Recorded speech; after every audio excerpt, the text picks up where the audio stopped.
Hey everybody, welcome to another episode of Punching Up with Sean Conroy.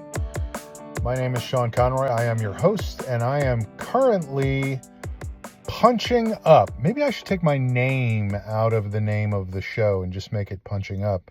But then how would you know who the host was? Folks, I am in New York right now, spending some time with my parents.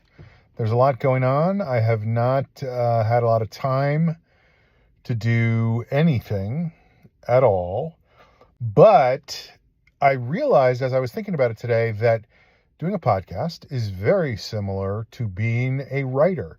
It is about showing up over and over and over again and being consistent. So that is what I decided to do, was to be consistent.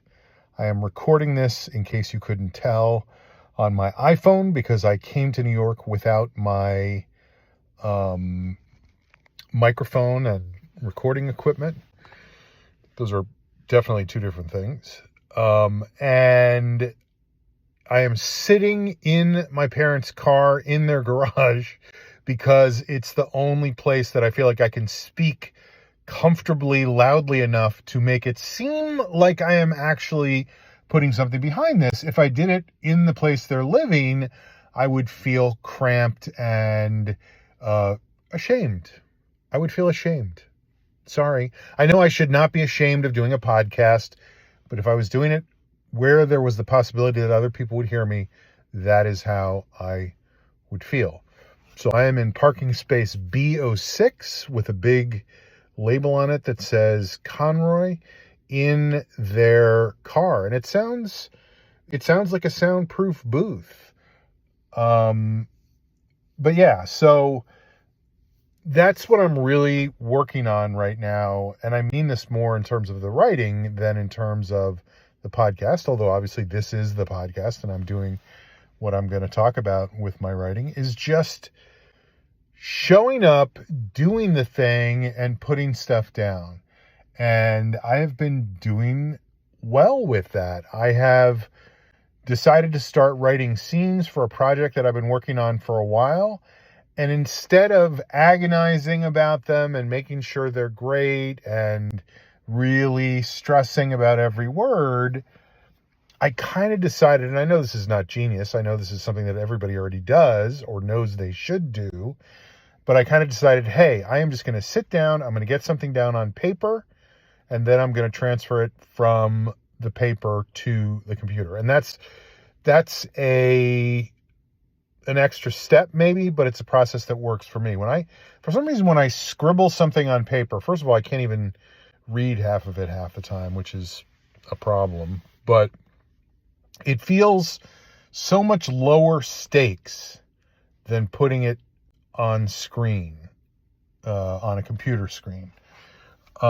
So it's been very helpful to literally just take a yellow legal pad and write for half an hour, 45 minutes, an hour, 2 hours. I could keep going up in terms of time, but I have been feeling good about accomplishing something. Not that the stuff I'm writing is great, but what I'm really stressing for myself is not everything has to be great.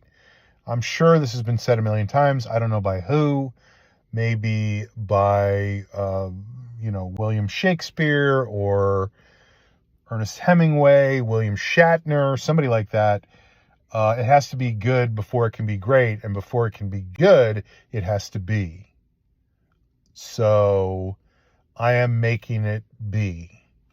Then I'm not just going to let it be. Somebody said that at one point. Just let it be. They said, let it be. And I am not going to just let it be. I'm going to take it and make it better. That same group said something about, take a sad song and make it better.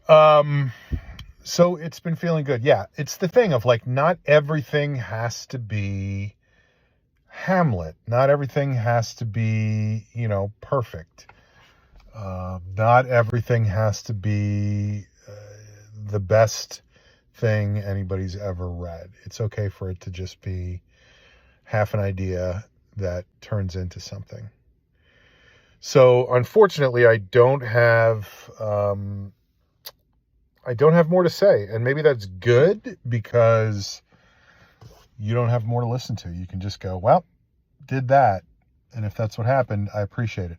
I do have some good news that I'm not going to share right now about some guests I'm going to have on upcoming episodes. I've had some confirmations. We're setting times. It's going to be great. So subscribe, rate and review. Don't base your review only on this episode. I think this episode is great, but don't base your review only on this episode. And at some point, not anytime soon, I will tell the story of coming back to my parents' new domicile last night. And there's two parts to the story. One is we stopped at a gas station quickie mart to get some snacks, and I grabbed a big bag of pretzels, and we got home, and they were unsalted. And that was such a bummer. What's the point? And then I decided I would cook myself some bacon and eggs. And I shudder to say this out loud, but I'm trying to live honestly. The bacon burned and set off the smoke detector. So it sounded like a prison break. It was the middle of the night. And because this is a place they just moved into, we didn't know who to call to turn it off. And I don't know how to do that. I'm not, I don't know how to turn off a smoke detector. I'm not Albert Einstein or, whoever else. Einstein used to turn off smoke detectors all the time. And so it was just going off for at least 20 minutes, maybe 21, maybe 22. I could keep going up in terms of numbers. But eventually I literally took a butter knife and figured out where there was like a tiny button you had to press and turn it. And because when it happens at my residence, I call it my residence because I reside there. It's only ever been that the battery runs down and it starts beeping, that weird cricket beep that drives you crazy. But this was a screaming siren. When I do it at my residence, I can just pull the thing out of the wall. In fact, I think I'm missing several at this point because the batteries ran down. But in this place, the thing would not come out of the ceiling. It was in there really tight. And eventually I figured out that if you press this tiny unseeable button that was on the other side of the smoke detector when I stood up on a chair. So of course I didn't see it. But when I eventually figured out it was there and pressed that button, you could turn it a quarter turn, shut everything off. Someday I'll tell that whole story. Not going to tell that right now because this is the end of the episode. Thank you for listening. Keep writing. I am doing it. I am putting stuff down on paper. Let's have a dialogue about that. All right.